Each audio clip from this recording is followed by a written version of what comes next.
Et dans les chapitres 2 et 3, Paul explique comment il faut se comporter dans l'Église, comment la vérité de l'Évangile doit nous transformer en tant que chrétiens, et comment les anciens et les diacres doivent en être les exemples. Et donc à la fin du chapitre 3, Paul va conclure en expliquant la raison et la source de cette transformation, qui est Jésus-Christ lui-même. C'est au chapitre 3, verset 16. Cependant, là on arrive au début du chapitre 4, Paul explique que tous ne suivent pas cette vérité, mais que certains s'égarent dans des faux enseignements et dans des règles totalement inutiles. Et Timothée doit réfuter ces faux enseignements qui circulent dans l'église d'Éphèse. Et on arrive alors au chapitre 7 qu'on a lu. « Rejette les contes profanes de vieilles femmes, exerce-toi plutôt à la piété. » Et pour aider à comprendre certains mots, je vais parfois utiliser d'autres versions, d'autres traductions de la Bible. Je pense par exemple au mot « piété », qui est assez central dans ce texte, qui est traduit par « attachement à Dieu » dans la Bible en français courant, et qui est à comprendre dans ce sens-là, quand on parle de la piété, on parle de l'attachement à Dieu. Aussi, le terme « vieille femme » qui surprend, donc, qu'on voit ici dans la version second 21 qu'on a lue, ça fait référence à quelque chose qui était spécifique au contexte de l'église d'Éphèse. Et pour information, la Bible en français courant et la Bible du Semeur traduisent plutôt « rejette les récits absurdes et contraires à la foi », plutôt que « rejette les contes profanes de vieilles femmes ». Et là aussi, c'est à comprendre dans ce sens-là. Donc finalement, ce que Paul dit à Timothée, c'est « rejette les mensonges et exerce-toi à la piété ». Exerce-toi à la piété, Paul emploie le verbe grec gymnazo, donc qui a donné gymnastique en français, pour présenter la piété comme un exercice que le chrétien doit réaliser au quotidien.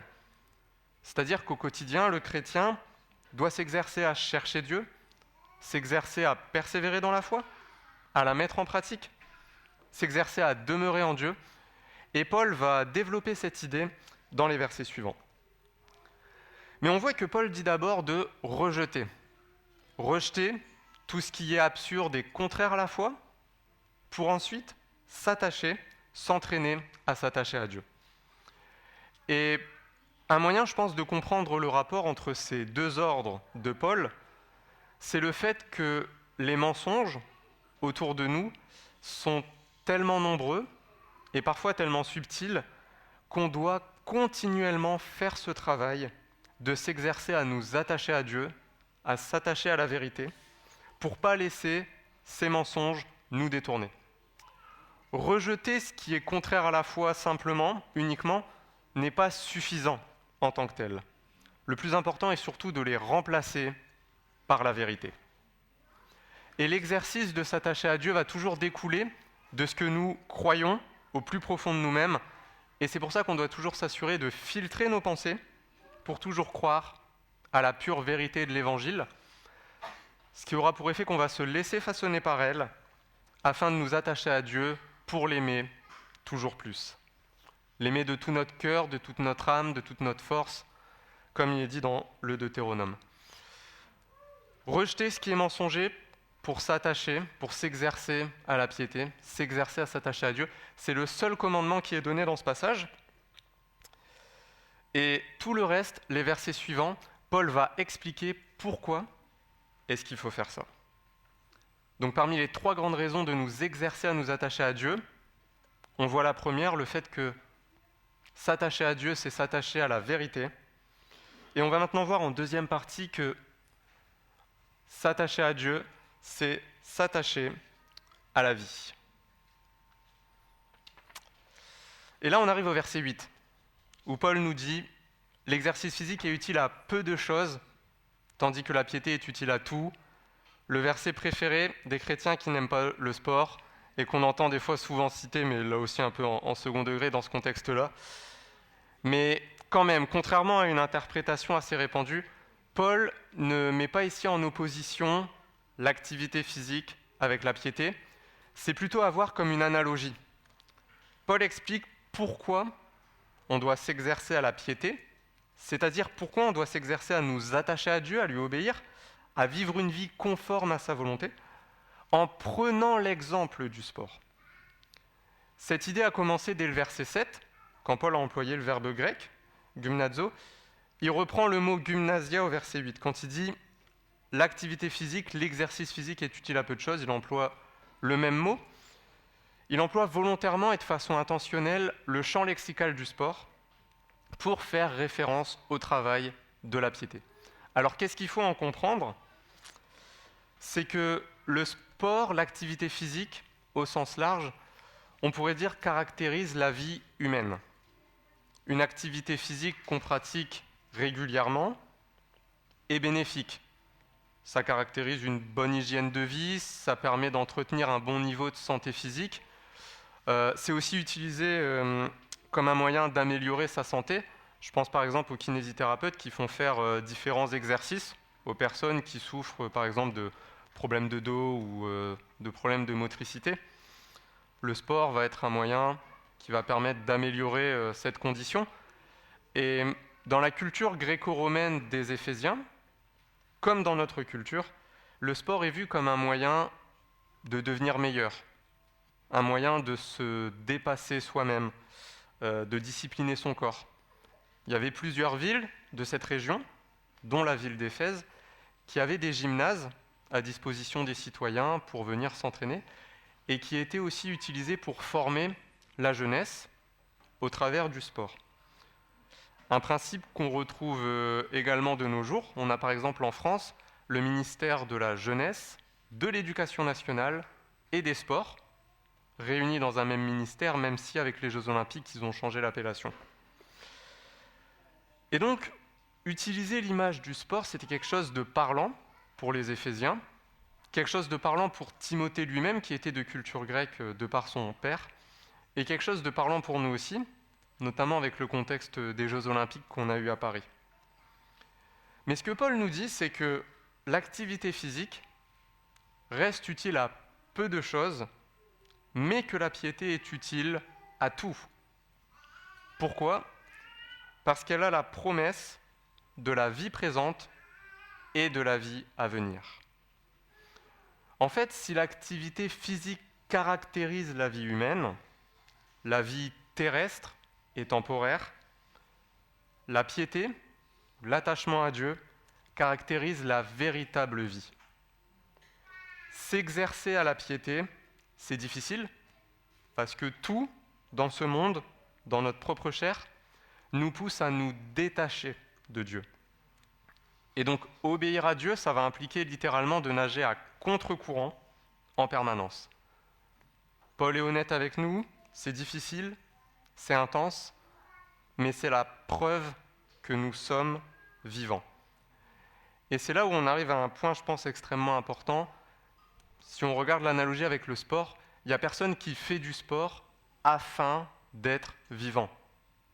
Ça n'a pas de sens, c'est plutôt l'inverse. C'est parce que nous sommes en vie que nous pouvons nous adonner à l'activité physique. Un mort, par définition, ne peut rien faire, ne peut pas faire aucun mouvement. Et le même principe avec la piété, l'attachement à Dieu, c'est possible que pour ceux qui sont vivants spirituellement, qui sont nés de nouveau, qui connaissent cette nouvelle vie, la véritable vie. La piété a la promesse de la vie présente et de la vie à venir, et l'exercice de la piété, on pourrait voir ça comme une discipline sacrée qui caractérise les enfants de Dieu, ceux qui ont été rachetés par la mort et la résurrection de Jésus-Christ. C'est parce que nous sommes sauvés et vivants en Jésus-Christ que nous pouvons et devons nous exercer à la piété. Et quel que soit le prix à payer, ça en vaut toujours la peine. Ce ne sont pas des efforts humains qui peuvent nous sauver. Au contraire, l'exercice de la piété est une conséquence du salut. Sauvés en Jésus-Christ, nous sommes une nouvelle création, et donc de même que l'exercice physique, bien que bénéfique, caractérise la vie terrestre et temporaire, de même l'exercice de la piété caractérise notre nouvelle vie, dès maintenant, dès aujourd'hui, et pour l'éternité. Voilà pourquoi la piété a la promesse de la vie présente et de la vie à venir. Voilà pourquoi elle est utile à tout. Et Paul va confirmer ça au verset 9 en disant « Voilà une parole certaine et digne d'être acceptée, sans réserve. » Alors, parmi les 3 grandes raisons de nous exercer à nous attacher à Dieu, on a vu que s'attacher à Dieu, c'est s'attacher à la vérité. S'attacher à Dieu, c'est s'attacher à la vie. On verra après la 3e grande raison qui est que s'attacher à Dieu, ça produit du résultat. Mais avant ça, on va chanter.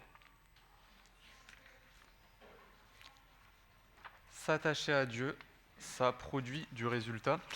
Alors on a vu que la piété a la promesse de la vie présente et de la vie à venir. Paul dira c'est une parole certaine et digne d'être entièrement acceptée, d'être acceptée sans réserve. Et là, Paul poursuit son développement au verset 10. C'est dans cette perspective en effet que nous travaillons et que nous nous laissons insulter, parce que nous avons mis notre espérance dans le Dieu vivant, qui est le sauveur de tous les hommes, et en particulier des croyants. Il y a d'autres traductions, la Nouvelle Bible Second et la Bible en français courant, qui disent « C'est dans cette perspective en effet que nous luttons et que nous nous donnons de la peine ». Et certains voient dans le fait que nous luttons que Paul ferait encore référence au domaine du sport, ce qui est possible. Et il faut comprendre que de l'espérance en Dieu va découler une lutte et un travail intense. Principalement parce que l'espérance en Dieu va rivaliser avec toutes les fausses espérances de ce monde dans lequel on vit et qu'on voit autour de nous en permanence. Il va se passer un combat, il va se passer une lutte. Et c'est une lutte qui se passe d'abord dans notre esprit, mais aussi dans toute notre vie, dans nos relations avec nos contemporains. Nos collègues de travail, nos amis, parfois le gouvernement du pays dans lequel on vit, parfois notre propre famille, non seulement ne nous encouragent pas à persévérer dans l'attachement à Dieu, mais peuvent même chercher à nous en détourner. Et c'est notamment pour ça que Paul, au chapitre 2 de la lettre à Timothée, nous appelle à prier pour nos autorités, afin qu'on puisse vivre une vie paisible et tranquille en toute piété et en tout respect. Un conseil qu'on ferait bien de se rappeler, surtout quand il y a des périodes d'élections présidentielles ou ce genre de choses. Et on vit tous en fait ce genre de situation où on se dit « si je pouvais mettre ma foi de côté au moins juste un instant, ça m'éviterait telle ou telle difficulté. » Mais gardons à l'esprit que Dieu, tout en ayant choisi de nous sauver, nous a rendus capables de persévérer jusqu'au bout. Alors, s'attacher à Dieu, ça produit du résultat, déjà parce que l'attachement à Dieu nourrit notre espérance. C'est ce qu'on voit dans ce passage. Et en fait, si on regarde dans les 5 premiers versets du chapitre 4, je ne vais pas tous les lire, mais Paul nous décrit en fait un cercle vicieux. Il parle des personnes qui suivent des faux enseignements. Paul parle même d'enseignements de démons qui rivalisent en fait avec l'évangile de Jésus-Christ. Jésus et son évangile, de l'autre côté les démons avec les faux enseignements. Et ces enseignements donc, amènent les gens qui les suivent à pratiquer des règles stupides et stériles, dont Paul parle dans les versets précédents, et ces règles vont amener ces personnes à être toujours plus égarées et à tomber toujours plus bas dans le mensonge.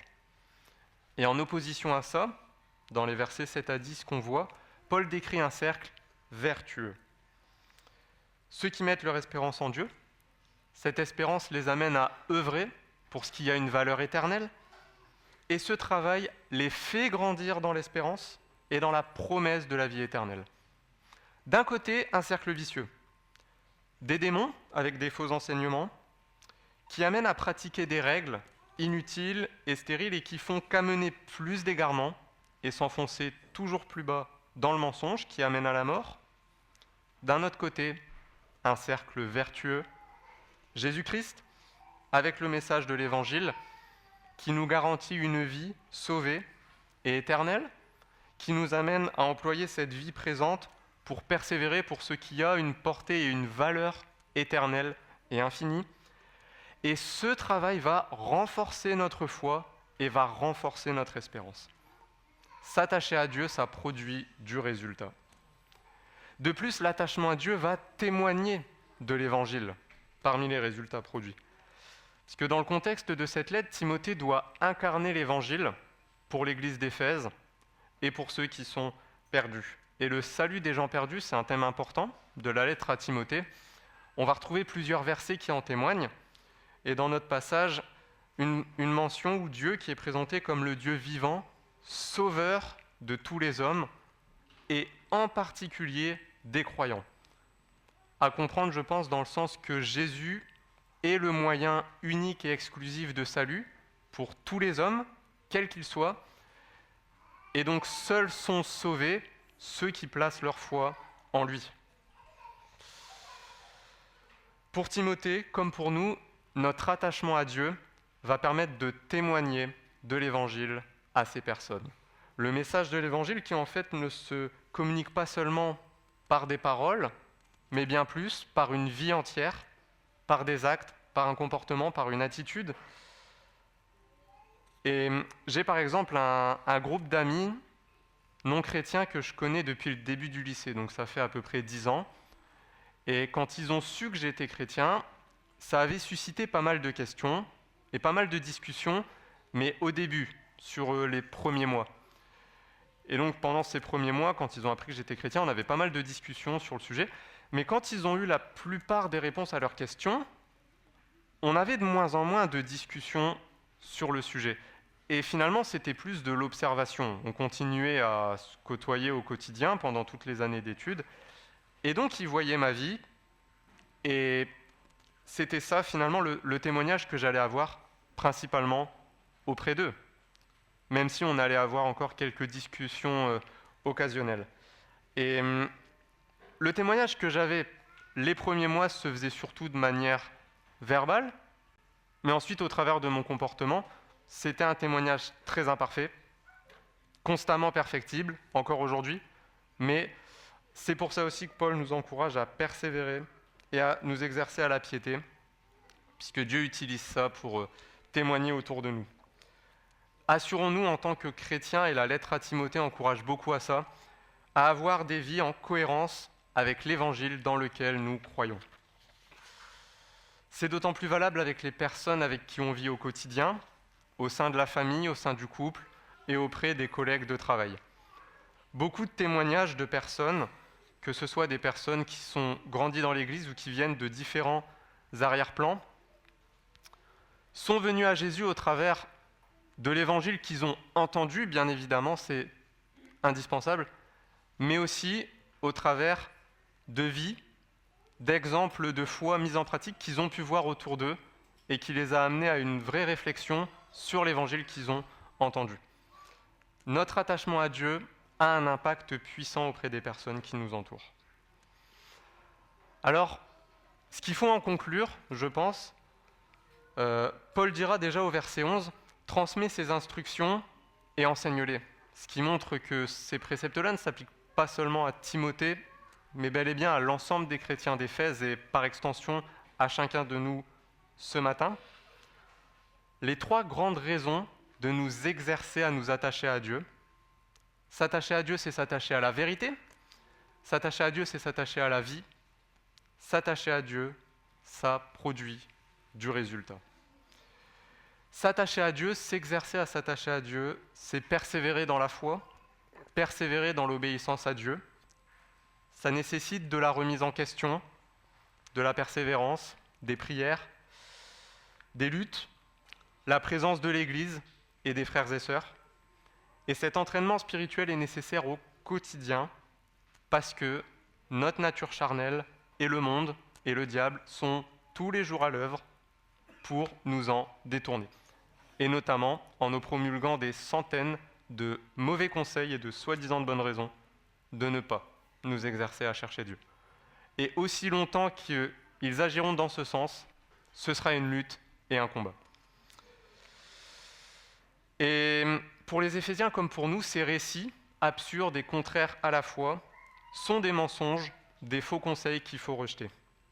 Et je peux vous donner quelques exemples, mais c'est une liste non exhaustive, des principaux mauvais conseils, ou mensonges carrément, que j'ai dû affronter tout au long de ma vie chrétienne et que j'affronte encore aujourd'hui.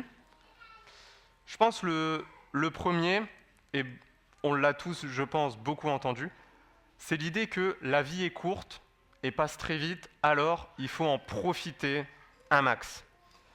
Il faut utiliser chaque instant de sa vie terrestre pour se faire plaisir, pour se faire du bien, même si en soi, se faire plaisir n'est pas quelque chose de mauvais, mais vraiment ce message derrière que le but de la vie est le plaisir, la recherche de plaisir. On a chanté que tous les plaisirs, Jésus est meilleur, et ce conseil-là, de plutôt rejeter Jésus pour les plaisirs, c'est un conseil qui vient de la philosophie grecque, c'était l'épicurisme, et c'était donné par des gens qui ne croyaient pas à une vie après la mort, et qui croyaient que tout reposait sur cette seule vie terrestre. C'est un conseil à l'opposé de l'Évangile et à l'opposé de ce que nous dit Paul dans ce passage. Et si vous luttez avec ce mensonge, rappelez-vous que seul l'attachement à Dieu a la promesse de la vie présente et de la vie à venir. On pourrait trouver une variante de ce conseil. Donc il y a celui qui dit qu'il faut employer la vie terrestre dans le but d'accumuler le maximum de plaisir. D'autres diront qu'il faut employer sa vie terrestre pour accumuler le maximum d'argent.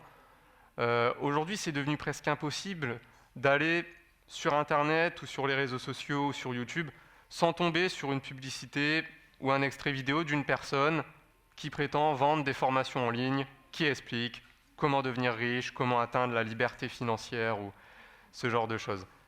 Même si, là encore, la part peut-être subtile, c'est que un investissement financier en tant que tel, un conseil financier en tant que tel n'est pas le problème et n'est pas mauvais en soi, mais ce serait juste, je pense, plutôt naïf de penser que ça consiste uniquement en ça et qu'il n'y a pas derrière ce message de la société et du monde qui nous dit « utilise ta vie pour gagner le monde ». Un autre mauvais conseil que j'ai pu beaucoup entendre, c'est le fait que le monde est dur et méchant, alors toi aussi, sois dur et méchant, sinon tu vas te faire marcher sur les pieds. Autrement dit, conforme-toi au monde pour lui ressembler. J'ai entendu ça beaucoup quand j'étais petit, et je pouvais avoir peut-être un caractère parfois plutôt timide ou peureux, et donc on allait me donner ce conseil-là, tu as besoin d'être plus méchant. Et plus tard, dans le monde professionnel, j'entendrai le même conseil. Voilà, les entreprises sont corrompues, il y a parfois du manque de loyauté, alors si tu veux réussir, conforme-toi à ça. On a vu le psaume 1 en introduction du culte qui dit « Heureux l'homme qui ne s'arrête pas sur la voie des pécheurs, qui trouve son plaisir dans la loi de l'Éternel ». S'exercer à la piété, c'est justement s'exercer à se conformer à la volonté de Dieu et pas à notre volonté charnelle ou à la volonté du monde. J'en donnerai un troisième, je pense qu'on entend aussi énormément de nos jours, un mauvais conseil, un mensonge, qui est de dire « quand on veut, on peut ». Si j'ai confiance en moi, si je suis déterminé, si je suis bien organisé, surtout si je n'abandonne jamais, rien ne m'est impossible. Je peux réaliser même mes rêves les plus fous. Quand on veut, on peut. Le plus important, c'est de croire en moi et en mes capacités. C'est ça la solution. Et ce mensonge, finalement, nous dit presque qu'on pourrait être Dieu tout-puissant à nous tout seuls, grâce au pouvoir de la conviction.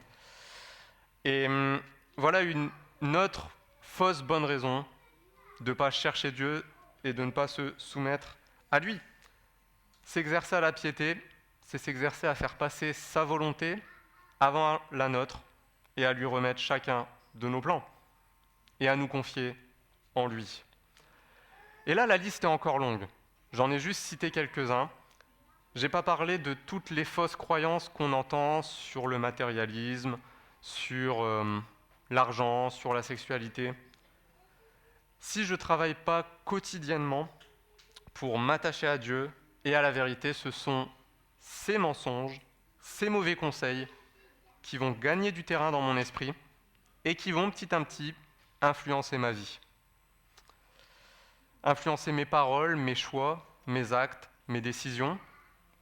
Ça va impacter sur mes relations avec mon entourage, sur mes relations avec Dieu. Pour les chrétiens, individuellement, mais aussi pour les églises collectivement ou pour les ministères, se laisser gagner par l'un ou l'autre de ces mensonges, ça va toujours entraîner des conséquences désastreuses. Et la lettre à Timothée nous donne plusieurs avertissements à ce sujet. On a besoin de la grâce de Dieu et de travailler à rejeter ces mensonges pour nous attacher à la vérité. Le combat se joue toujours dans ce qu'on croit. Rejetons les mensonges, entraînons-nous quotidiennement à nous attacher à Dieu, le seul qui soit la vérité exclusive, le seul qui soit le garant de la vie, dès aujourd'hui et pour toujours, et le seul qui puisse vraiment nous changer, pour nous rendre vraiment meilleurs et vraiment heureux. Je vais prier. Seigneur, merci pour ta parole, merci pour l'évangile et le salut qu'on a en Jésus-Christ. Merci parce que tu as choisi de nous sauver dans ta grâce, et c'est en ton Fils Jésus-Christ qu'on a l'espérance de la vie éternelle. On lutte tous avec tout un tas de mauvais conseils, tout un tas de mensonges, tout un tas de soi-disant bonnes raisons de ne pas nous attacher à toi dans notre vie quotidienne. Mais ça ne change rien au fait que c'est toi et toi seul qui es la vérité, qui est la vie, toi seul qui as le pouvoir de nous changer. S'il te plaît, garde chacun d'entre nous et donne-nous de nous encourager les uns les autres à te chercher et à t'aimer toujours plus. Amen.